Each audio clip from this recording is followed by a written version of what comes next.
kalau kita ngelihat atau menyaksikan pidato dari Mbak Puan, memang nampaknya DPR selanjutnya seharusnya tetap dipimpin oleh Mbak Puan karena berhasil menyampaikan kritik dan menggambarkan situasi yang ada di Indonesia dengan satu kemasan kritik yang sangat elegan.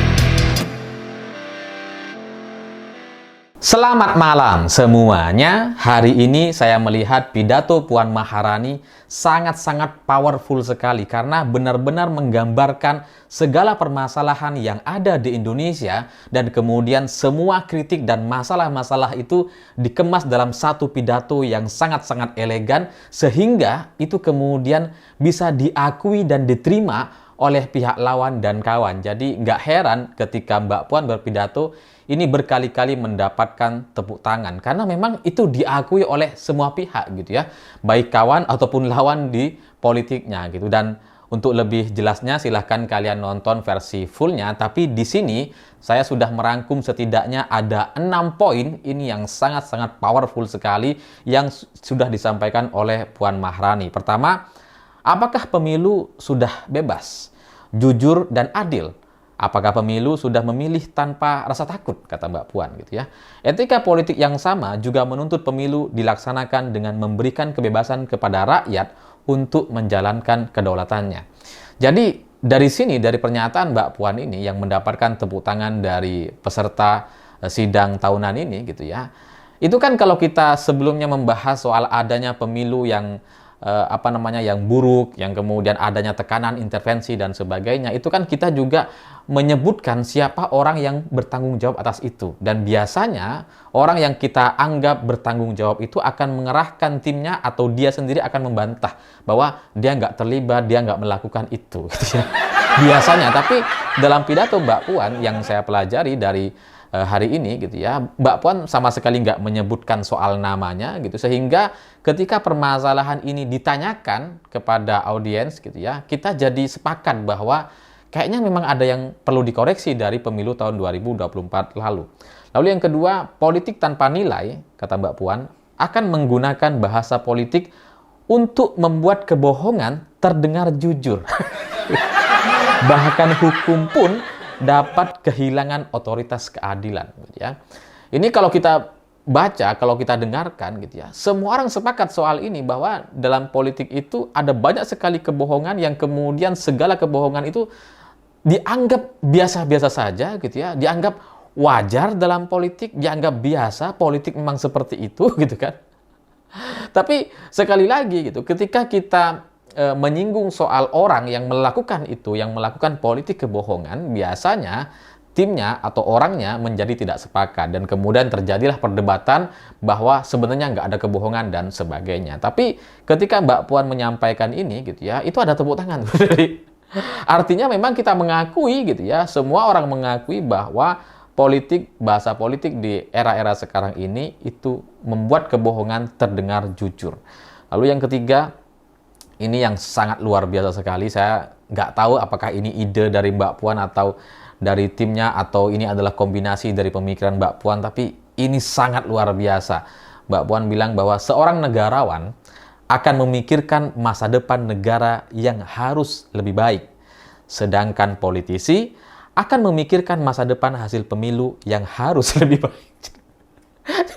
Jadi ini kan benar gitu ya, di negara kita ini ada orang yang menjadi pejabat tapi nggak negarawan gitu ya. Ada juga politisi senior yang sama sekali tidak negarawan, yang hanya memikirkan soal hasil pemilu seperti apa dan nggak peduli dengan nasib masyarakat atau bangsa ini gitu ya. Pokoknya hasil pemilu aja. Lalu Mbak Puan bilang juga visi tanpa kekuasaan disebut akan menjadi sia-sia dan kekuasaan tanpa visi akan sewenang-wenang. Ini juga mendapatkan sambutan meriah dan tepuk tangan karena yaitu memang menggambarkan situasi dan apa yang sedang terjadi di Indonesia. Kita nggak perlu sebut nama gitu ya. Kalau kita sebut nama si A misalkan, mungkin ada yang nggak setuju dan nggak sependapat. Tapi ketika kita menyampaikan bahwa ada perbedaan antara negarawan dengan politisi, ada perbedaan soal visi tanpa kekuasaan dan kekuasaan tanpa visi yang kemudian berakhir sewenang-wenang, kita semua sepakat dengan itu. Kita semua setuju bahwa benar ini, apa yang disampaikan oleh Mbak Puan ini benar gitu. Lalu yang selanjutnya adalah sehingga kekuasaan negara dijalankan untuk kebaikan yang lebih besar, bukan membesarkan diri sendiri, kelompok maupun kepentingan tertentu. Ya kan kita juga rasakan itu gitu ya, ada pihak-pihak yang membesarkan dirinya sendiri, keluarganya, kelompoknya gitu ya, dengan kepentingan-kepentingan tambang misalnya. Kita nggak perlu sebut nama gitu, tapi kan itu kita rasakan, kita akui dan benar-benar ada di Indonesia. Selanjutnya ini juga yang nggak kalah detail ini soal ini, poin yang kedua ini, kedua dari terakhir. Media sosial, bahkan orang yang baik dapat dipersepsikan menjadi orang jahat. Begitu juga sebaliknya, orang yang jahat dipersepsikan menjadi orang yang baik. Orang yang salah menjadi orang yang benar, orang yang benar menjadi orang yang salah. Itulah apa yang terjadi di media sosial kita hari ini gitu ya. Kan kita juga banyak yang kemudian kena prank politik gitu ya, terjadi salah paham dan sebagainya, sehingga ya itulah media sosial yang kemudian dikritisi oleh Mbak Puan secara fungsi dan kegunaannya di Indonesia, yang memang belakangan ini sudah banyak yang menyalahi kebiasaan atau kesewenang-wenangan gitu ya. Dan yang terakhir, ini yang banyak disuarakan oleh orang-orang, oleh kita semua selama ini, tapi tidak pernah disuarakan oleh pejabat kita gitu ya. Ini poin terakhir yang saya catat. Bila negara terlambat atau tidak responsif atas masalah-masalah yang terjadi, rakyat akan mengambil inisiatifnya sendiri dengan memviralkan di sosial media, sehingga muncul istilah no viral, no justice. Yaitu banyaklah kasusnya gitu ya, seperti Tanur, seperti Vina dan sebagainya. Itu kalau sudah viral baru kemudian diproses gitu ya. Ini kan benar-benar terjadi di negara kita. Tapi kalau kemudian kita menyerang soal hakimnya gitu ya, jangan-jangan tuh hakimnya disogok, disuap dan sebagainya, itu bisa terjadi perdebatan gitu. Bisa terjadi diskusi panjang gitu, bahwa enggak, ini sudah sesuai dengan proses hukum dan sebagainya. Tapi ketika Mbak Puan hanya cukup menyampaikan terkait masalah-masalah yang kalau nggak viral itu nggak diproses gitu ya, itu diakui oleh semua pihak dan semua orang yang mendengarkan pidato dari Mbak Puan. Sehingga saya merasa gitu ya, sebagai Ketua DPR RI, Puan Maharani ini benar-benar kita perlukan gitu ya. DPR ke depan seharusnya adalah orang yang memang bisa menyampaikan atau menyuarakan apa yang disuarakan oleh masyarakat di bawah. DPR seharusnya gitu ya, yang selama ini kan dicap sangat buruk sekali. Yang asik berantem, yang lempar-lemparan kursi itu kan periode sebelumnya gitu ya, nggak terjadi di eranya Mbak Puan gitu ya.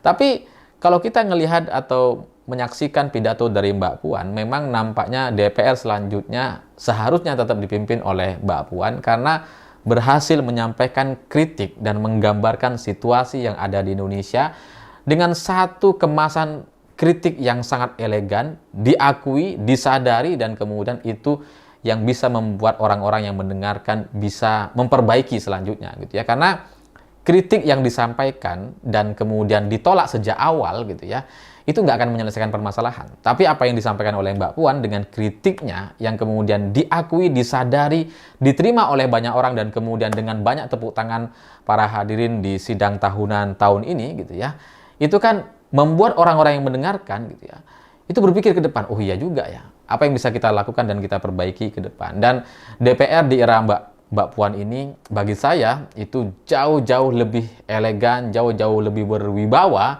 dibandingkan di era-era sebelum Mbak Puan Maharani gitu. Karena kalau di era sebelumnya kan terjadi tuh kucing dan tikus, Upin dan Ipin, Fahri dan Fadli gitu ya.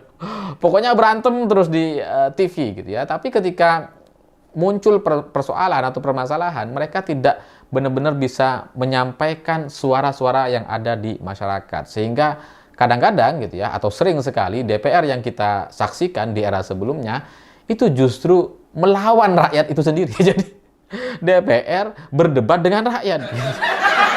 Tapi kalau dari sisi Mbak Puan, dari pidato-pidatonya, dari sikap-sikapnya selama ini, itu selalu menggambarkan, selalu menyampaikan apa yang benar-benar kita ingin suarakan. Sehingga kerja-kerja atau cerita langkah-langkah politik Mbak Puan selama ini itu sangat-sangat terukur, sehingga seharusnya ini bisa menjadi satu contoh politisi yang negarawan atau negarawan yang politisi gitu ya. Semoga Indonesia selanjutnya bisa menjadi lebih baik, sehingga ketika ada permasalahan, ada orang-orang seperti Mbak Puan yang menyampaikan kritiknya secara tepat sasaran, didengar oleh pihak-pihak yang punya kewenangan, pihak-pihak yang punya kekuasaan, dan setelah itu seharusnya gitu ya, dengan harapan kita semua itu bisa diselesaikan dan diperbaiki bersama-sama.